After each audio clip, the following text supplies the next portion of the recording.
Hello friends, welcome back my YouTube channel. Last video में हमने discuss कर लिया था टिश्यू, जो कि हमारे सीटेट का मोस्ट इम्पोर्टेंट टॉपिक था, जहां से क्वेश्चंस हमारे आते ही हैं। 100% बिल्कुल श्योर है कि वहां से क्वेश्चन आता ही है। आज सीटेट का नया टॉपिक है ब्लड का, जहां यहां से भी क्वेश्चन आते ही हैं। मैं आपको शॉर्ट वीडियो में मतलब पर्टिकुलर टॉपिक का डिटेल में एक्सप्लेनेशन देती जाऊँगी। जैसे आज हमारा ब्लड और रेड RBC को कंप्लीट कर लेंगे, फिर हमारा वाइट ब्लड सेल्स रह जाएगा, blood cells, red blood sales के कुछ इंपॉर्टेंट टॉपिक और प्लेटलेट्स, फिर इसको हम नेक्स्ट वीडियो में डिस्कस कर लेंगे। लेकिन आज का जो टॉपिक रहेगा वो सिर्फ हमारा ब्लड का रहेगा, क्योंकि हमारा ह्यूमन आई जहाँ से क्वेश्चन आता है मैंने आपको डीप में बिल्कुल करा दिया था, क्योंकि इस बार कुछ चीज़ें एक्स्ट्रा भी पूछी गई थी जो कि मतलब अनएक्सपेक्टेड था। क्योंकि सिलेबस जो हमारा था वो 6 to 8 का था, लेकिन डिफ़िकल्टी लेवल 10 तक की थी। मे भी उन्होंने 9th क्लास में से क्वेश्चन पूछा था, जो आपको मैंने बता दिया था। लेकिन आज हम नेक्स्ट टॉपिक डिस्कस कर लेंगे ब्लड, जहाँ से यहाँ भी सीटेट का मोस्ट इंपॉर्टेंट टॉपिक है, जहाँ से क्वेश्चन आता है। तो चलिए आज की वीडियो शुरू करते हैं। और आप अपने नोट्स प्लीज़ बना लेना, क्योंकि बहुत शॉर्ट नोट्स में मैं भी खुद नोट डाउन करती हूँ, ताकि आपको जब रिवीजन करो आपको कोई प्रॉब्लम ना हो। ठीक है, चलो देखो कि ब्लड क्या है। ब्लड एक कनेक्टिव टिश्यू है। कल मैंने आपको टिश्यू में भी पढ़ाया था कि जो ब्लड था, ब्लड हमारा क्या है, एक कनेक्टिव टिश्यू है। अगर आपने अभी तक वो वीडियो नहीं देखी तो आप जाके देख सकते हैं और अपने नोट्स बना लेना। ठीक है, अब जो हमारा ब्लड है, ब्लड कैसा है, हमारा एक कनेक्टिव टिश्यू है। अगर आपसे पूछ लिया कि ब्लड कैसा है, ब्लड क्या है, कनेक्टिव टिश्यू है। अगर आपसे पूछा गया कि जो डेंसिटी होती है ब्लड की वो कितनी होती है, तो वो हमारी मोर होती है देन वाटर से। जो हमारी डेंसिटी होती है ब्लड की वो मोर होगी किससे, वाटर से, यानी कि ज़्यादा डेंसिटी ब्लड की होगी as they compare to water. ठीक है, जो पीएच वैल्यू, प्लीज़ इसको ध्यान रख लेना, ये बहुत इंपॉर्टेंट पॉइंट है। मैं आपको एक पूरी लिस्ट भी बनवा दूंगी पीएच वैल्यू की। हमारा जितना भी पीएच है, टीयर का पीएच और हमारा मिल्क का पीएच, हमारा स्टमक का पीएच, जितना भी सारे जो हमारे पीएच वैल्यू होती है, मैं आपको अलग से टेबल वो प्रोवाइड करा दूंगी, क्योंकि ये भी बहुत इंपॉर्टेंट है। जहाँ से यहाँ भी क्वेश्चन पूछ लेते हैं कि इसका पीएच वैल्यू कितना होगा, इसका पीएच वैल्यू कितना होगा, टीयर का पीएच वैल्यू कितना होगा, यूरिन का पीएच वैल्यू कितना होगा, वाटर का पीएच वैल्यू कितना होता है। ठीक है, टी का पूछ लेंगे आपसे, कॉफ़ी का, अल्कोहल का, तो मैं आपको अलग से एक पीएच वैल्यू की पूरी टेबल आपको प्रोवाइड करा दूंगी। तो आप अभी इसमें ब्लड में इतना ध्यान रखना कि जो हमारा पीएच है ब्लड का वो कितना होता है, हमारा 7.4। ठीक है, कितना होता है, 7.4। और ये भी ध्यान रख लेना कि जो हमारा 7.4 है पीएच, ब्लड का पीएच वैल्यू, वो कैसा है, एक तो स्लाइटली बेसिक है, फिर आप इसको बोल सकते हैं एल्केलाइन है। हमारा जो ब्लड है वो कैसा है, 7.4 पे स्लाइटली बेसिक होगा और कैसा होगा, एल्केलाइन होगा। अब ब्लड क्या काम करता है, ब्लड हमारी बॉडी को मेंटेन करता है, हमारे टेम्परेचर, हमारी बॉडी का जो टेम्परेचर होता है उसको मेंटेन करता है हमारा ब्लड। फिर अब आपसे को पूछ ले कि ब्लड के जो मतलब जो ब्लड है वो किससे मिलके बनता है। ब्लड हमारा थ्री थिंग से मिलके बनता है। एक है हमारा फॉर्म्ड एलिमेंट्स, सेकेंड है हमारा प्लाज्मा, फिर है हमारा ब्लड क्लॉटिंग फैक्टर्स। ये क्या है, हमारे फॉर्म्ड है ब्लड के 3 थिंग्स। अब फॉर्म्ड एलिमेंट्स में भी हमारे 3 हैं। ठीक है, RBC, WBC और प्लेटलेट्स। RBC की फुल फॉर्म में भी पता ही होगा, RBC की फुल फॉर्म होती है red blood sales, red blood sales. और WBC की फुल फॉर्म क्या हो जाएगी, WBCS की फुल फॉर्म क्या हो जाएगी, वाइट ब्लड सेल्स। ओके, ये ध्यान रखना कि जो फॉर्म्ड एलिमेंट्स में कौन कौन से एलिमेंट्स है जो हमारे ब्लड की फॉर्मेशन करता है। 3 थिंग्स तो हो गई थी हमारी, फॉर्म्ड एलिमेंट्स हो गया था, प्लाज्मा हो गया, ब्लड क्लॉटिंग फैक्टर्स हो गया। लेकिन अगर आपसे पूछ ले कि जो हमारे एलिमेंट्स है तो वो कौन कौन सा एलिमेंट है, तो एक तो हो गया हमारा RBC, एक है हमारा RBC, फिर है हमारा WBC, फिर है हमारा प्लेटलेट्स। ठीक है, अभी इस वीडियो में सिर्फ हम RBC को डिस्कस करेंगे डिटेल में, और फिर WBC, प्लेटलेट्स नेक्स्ट वीडियो में डिस्कस कर लेंगे। RBC को हम क्या बोलते हैं, इरिथ्रोसाइट्स बोलते हैं। प्लीज़ इसको भी नोट डाउन रखना कि RBC को हम क्या बोलते हैं, RBC को हम इरिथ्रोसाइट्स भी बोलते हैं। और अगर आपको इतना भी मतलब ये भी थोड़ी सी जनरल नॉलेज होनी चाहिए कि जो इरिथ्रोसाइट्स, अगर हम इसको ब्रेक डाउन करें तो इसका मीनिंग क्या क्या होगा, इरिथ्रो का और साइट्स का मीनिंग क्या होगा। तो इरिथ्रो का मतलब होता है हमारा रेड, क्योंकि हम क्या पढ़े, रेड ब्लड सेल्स। और जो हमारा साइट्स है वो कैसी है, वो साइट्स का मीनिंग क्या है, इरेथ्रोसाइट्स में साइट्स है हमारी cells, that means red blood cells. Erythro का मतलब रेड, क्योंकि क्या है हमारा ब्लड रेड, तो इरेथ्रो का मीन्स रेड और साइड्स का मतलब मीन्स हमारा सेल्स, तो क्या हो गया इरिथ्रोसाइट्स, क्योंकि जो हमारे रेड ब्लड सेल्स है ना, इसी को ही हम क्या बोलते हैं, इसी को ही हम इरिथ्रोसाइट्स बोलते हैं। इरिथ्रोसाइट्स को चाहे आप आरबीसी में ले लो, चाहे आप आरबीसी को इरिथ्रोसाइट्स में बोलो, बात एक ही है, क्योंकि है रेड ब्लड सेल्स ही।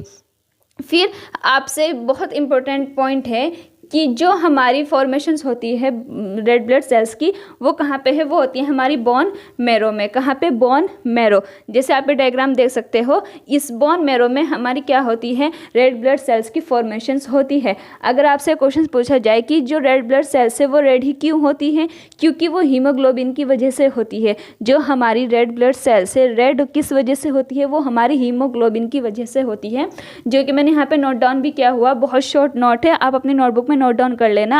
आप चाहो तो और भी इसको शॉर्ट में कर लेना, ठीक है, लेकिन प्लीज़ अपने नोट्स अपने आप बनाना, क्योंकि आपको बहुत हेल्प मिलेगी, बहुत ज़्यादा। क्योंकि जो ये है ना हमारा रेड ब्लड सेल्स, मैंने आपको बता दिया, अगर आपसे क्वेश्चन पूछ लिया कि जो हमारा रेड ब्लड सेल्स है वो रेड क्यों है, तो वो रेड है हमारा ड्यू टू हीमोग्लोबिन की वजह से। और ये क्वेश्चंस भी आ सकता है कि जो हमारी रेड ब्लड सेल्स की फॉर्मेशन होती है वो कहाँ में होती है, वो होती है हमारी बोन मैरो में। कहाँ पे होती है, बोन मैरो में। बार बार क्वेश्चन रिपीट कर रही हूँ क्योंकि ये आता है, क्योंकि बहुत चांसेस रहते हैं इस क्वेश्चंस के आने की, कि जो हमारी रेड ब्लड सेल्स की फॉर्मेशन होती है वो कहाँ पे होती है, वो होती है हमारी बोन मैरो में। आपसे पूछ ले कि जो हम रेड ब्लड सेल्स हमारी जो है वो 4.5 to 5.5 million red blood sales हमारे सेल्स पाई जाती है। कितनी है हमारे red blood sales, 4.5 to 5.5 million है। अब आपसे अगर इसका फंक्शंस पूछ लिया, वेरी इंपॉर्टेंट, अगर आपसे इसका फंक्शंस पूछ लिया, रेड ब्लड सेल्स हेल्प करता है ट्रांसपोर्टेशन और गैसेस की।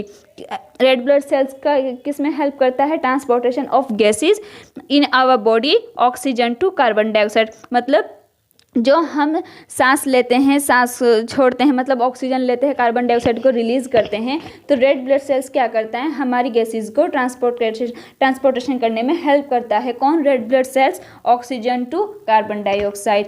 ठीक है, इतना क्लियर हो गया। लेकिन हाँ, इसमें बहुत मोस्ट इंपॉर्टेंट है, सारे ही बिल्कुल मैंने आपको टू द NCERT बताए हैं, क्योंकि एक भी ऐसा पॉइंट नहीं है जो आपको बेफिजूल हो, क्योंकि एक एक पॉइंट आपका क्वेश्चन है। ये भी पूछ सकता है कि ब्लड कैसा टिश्यू है, ब्लड हमारा कनेक्टिव टिश्यू है। आपसे पीएच वैल्यू पूछने की तो पूरे चांसेस रहते हैं कि हमारा जो ब्लड का पीएच वैल्यू होता है वो कितना होता है, 7.4 होता है। और ये भी पूछ सकता है कि जो हमारी रेड ब्लड सेल्स है, रेड ब्लड सेल्स की हमारी फॉर्मेशन कहाँ होगी, हमारी रेड ब्लड सेल्स की फॉर्मेशन बोन मैरो में होती है। ये भी ध्यान रख लेना।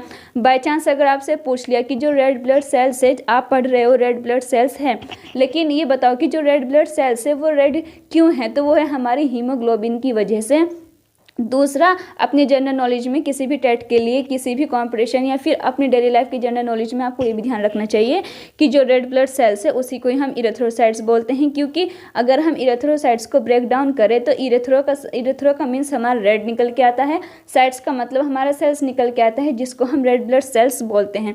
फिर इसमें एक इंपॉर्टेंट पॉइंट ये भी ध्यान रख लेना कि जो ये मैंने आपको बता दिया कि रेड ब्लड सेल जो है वो हेल्प करता है ट्रांसपोर्टेशन ऑफ गैसेस के ट्रांसपोर्टेशन के लिए रेड ब्लड सेल से हेल्प होता है हमारी बॉडी में ऑक्सीजन से कार्बन डाइऑक्साइड तक जो हमारी गैसेस की एक्सचेंजेस होती है। और फिर एक ही पॉइंट ये भी याद रख लेना कि जो ब्लड है, जो हमारा ब्लड है वो क्या काम करता है, हमारे बॉडी के टेम्परेचर को मेंटेन करता है। ठीक है, आई होप आपको इतना क्लियर हो गया होगा। और फुल फॉर्म तो आपको इतना तो पता ही होगा, आरबीसी की full form red blood sales होती है, डब्ल्यूबीसी की full form white blood cells होती है, और एक इसकी फॉर्मेशन क्या है ब्लड की, प्लेटलेट्स। रेड ब्लड सेल्स तो हमारा कंप्लीट हो गया, और अब हमारा डब्ल्यूबीसी और प्लेटलेट्स, उसको भी डिटेल में डिस्कस कर लेंगे, क्योंकि वो भी मतलब आपको डिटेल में नॉलेज होना बहुत ज़रूरी है। सीटेट अब आपके लिए इजी नहीं है कि आप सिर्फ प्रीवियस ईयर क्वेश्चन लगाओगे और चले जाओगे, नहीं। अब हर एक कंपटीशन क्या है आपका मतलब अच्छे खासा कंपटीशन लेवल आपका बढ़ चुका है, इसलिए आपको अपने कंपटीशन के अच्छे से तैयारी करनी है। अगर आप सीटेट दोगे तो आपको यहाँ से बहुत हेल्प मिलेगी, और यूपी टेट में भी आपको हेल्प मिलेगी, क्योंकि सिर्फ सीटेट नहीं, मैं आपको बिल्कुल डिटेल में करा रही हूँ। 6, 7, 8 तो मैंने स्टार्ट भी नहीं किया, क्योंकि वो बहुत इजी है, आप उसको इजीली कर भी लोगे, और मैं उसको भी कराऊंगी। लेकिन पहले मैंने मेन फोकस किया है वहाँ से जहाँ से क्वेश्चंस बनते ही है। 9th का सबसे पहले हमने ह्यूमन आई करा था, क्योंकि ह्यूमन आई का हमने वो जो इस बार क्वेश्चन भी आया था कि हमारा जो ऑब्जेक्ट होता है कितना डिस्टेंस मैक्सिमम हमारा होना चाहिए, तो मैंने आपको बता दिया था वो, लेकिन वो था हमारी 9th क्लास की चैप्टर 11 में से उन्होंने पूछ लिया था, इसलिए मैंने वहीं से स्टार्ट किया था। क्योंकि ना जाने सीटेट वाले आपसे कहाँ पूछ ले, किस बुक से पूछ ले, किस टॉपिक से पूछ ले, इसलिए हमने सबसे पहले उसी चीज़ को टारगेट किया जहाँ से जो सीटेट वाले हमारे क्वेश्चंस पूछते हैं, जहाँ तक हम तैयारी वहाँ तक नहीं करके जाते, इसलिए मैंने उसी चीज़ को पहले उठाया ताकि आपकी प्रिपरेशन जो हो वो एक अच्छे लेवल से स्टार्ट हो, ताकि आपको, क्योंकि विटामिन्स वगैरह तो मैं आपको करा दूंगी सारे, ये फाइबर, फैब्रिक, सिंथेटिक वगैरह, रेयॉन, सिल्क, अपना ये जो नायलन वगैरह सब ये तो मैं आपको करा दूंगी, लेकिन पता क्या है, क्योंकि ये बहुत इंपॉर्टेंट था यहाँ से स्टार्ट करना, क्योंकि हम ये चीज़ें छोड़ के चले जाते हैं और फिर देखते हैं कि अच्छा यार ये तो हमसे आता था, इसलिए मैंने ये यहाँ से सीरीज स्टार्ट की, ताकि आपको जो मतलब जहाँ से सीटेट की जो मतलब उनका जो वो रहता है ना कि हाँ ये यहीं से ही पूछते हैं, जो उनका डिफ़िकल्टी लेवल रहता है, मैंने वहीं से ही स्टार्ट किया ताकि आपको किसी भी तरीके की कोई भी मतलब आपको कोई टॉपिक ना छूटे, आपकी किसी भी तरीके की प्रिपरेशन में कोई भी मतलब एक तरीके की डिस्टर्बेंस ना हो कि हमने ये कर लिया वो कर लिया। सीरीज में चलेंगे, सीक्वेंस में चलेंगे, डिटेल में समझेंगे हर एक चीज़ को, और अभी टाइम भी है, अपना आप आराम से इसी तरह स्टडी करते रहिए। आज हमने ब्लड का एक टाइप कर लिया जो कि रेड ब्लड सेल्स था, अभी मैं आपको वाइट ब्लड सेल्स और प्लेटलेट्स की भी वीडियो अपलोड कर दूंगी, आप उसको भी देख के अपने नोट्स बना लेना, ठीक है। तो चलिए आज इसको यहीं फिनिश करते हैं, और अगर आपको मेरी वीडियो अच्छी लग रही हो तो आप जो आने वाले बच्चे हैं प्लीज़ आप उन तक भी शेयर कर दीजिए ताकि उनको भी हेल्प मिले, और लाइक शेयर सब्सक्राइब आप कर दीजिए, और अपने नोट्स बना लेना प्लीज़, बिल्कुल बहुत शॉर्ट नोट है अपने, अगर आप मतलब ये इस तरह के नोट से अगर आप एक बार नोट डाउन करोगे ना तो आपके माइंड में खुद सेट हो जाएंगे कि हाँ हमने ये नोट डाउन किया था, क्योंकि मैंने भी अपने सारे जो जितने भी नोट्स होते हैं मैं खुद से ही बनाती हूँ, चाहे फिर किसी भी एग्ज़ाम की प्रिपरेशन हो, नेट हो, सीटेट हो, DSSS भी हो, किसी भी तरीके का कोई भी एग्ज़ाम हो, मैं खुद से ही नोट्स बनाती हूँ, यूपी टेट वगैरह सब कुछ, फिर चाहे कॉलेज के नोट्स हो, इसलिए आप अपने नोट्स बनाओ, क्योंकि उससे आपको ये पता रहता है कि अच्छा, क्योंकि जब हम किसी चीज़ को हैंड रिटन में लेके चलते हैं ना तो वो अपने आप ही माइंड में सेट हो जाता है कि हाँ हमने नोट डाउन किया था। इसलिए वीडियो देखने से बेहतर है कि आप प्लीज़ अपने नोट्स भी बनाओ, क्योंकि आपको उससे चीज़ें ज़्यादा अच्छे से क्लियर हो जाएगी। ओके, तो चलिए मैं इस वीडियो को यहीं पर फिनिश करती हूँ, और अपना ध्यान रखना और ऐसे ही अपना पढ़ते रहो। जुलाई में भी हो सकता है आपका एग्ज़ाम हो या ना हो, वो बात की बात है, अभी अपने आप स्टडी करो। Okay, take care, bye bye.